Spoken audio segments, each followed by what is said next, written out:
The epic drama War Horse brings the battlefields of World War I to life on stage with amazing life-size horse puppets. We're at Lincoln Center Theater to celebrate opening night of this theatrical event.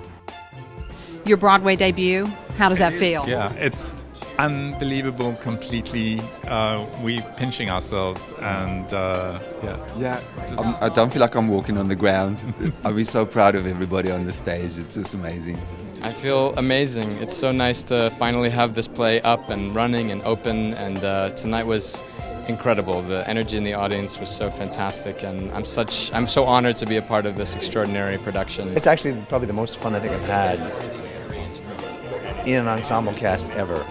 It's just been an amazing display of a real absolute determination to be the best. I mean, for nearly 3 months, these young people that I've been watching on stage tonight have been putting their all into this show.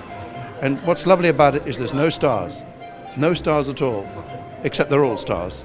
And the puppets work in with them, and they work in with the puppets. It's the most extraordinary, collaborative, dramatic process. Do you ever think the horses are real?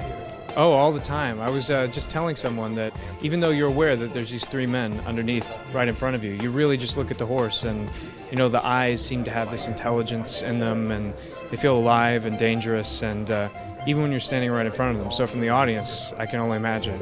I thought that when I got into the rehearsal room, I'd have to pretend that this puppet was a real animal.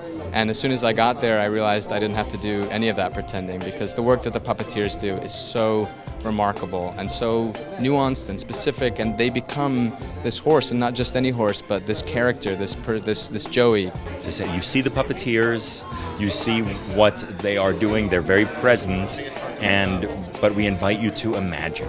And that's a very special thing, and that's a very active thing, I think, for the audience to do. You're watching the show and you know that the puppet can't possibly be alive, and yet you start to feel that it is when you're watching it in the audience, and that can only be because you're imagining the life into it.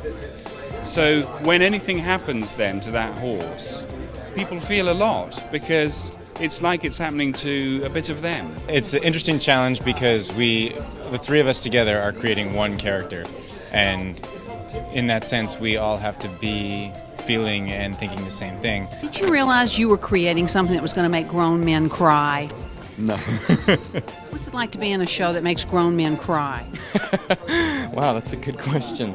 It feels good to be affecting people in any way, and I hope that people that come and see this play can walk away with a real experience and something that they feel involved in, and something that makes them think. I mean, I gotta say, I love it. I mean, how often are you in a play where you look out and there's, you know, a 6-year-old man with wet cheeks who's, you know, standing up in his chair and screaming bravo? It's it's a pretty rare experience. There's something amazing about people gasping at certain moments and hearing the tears in the audience. You know that you're part of something special.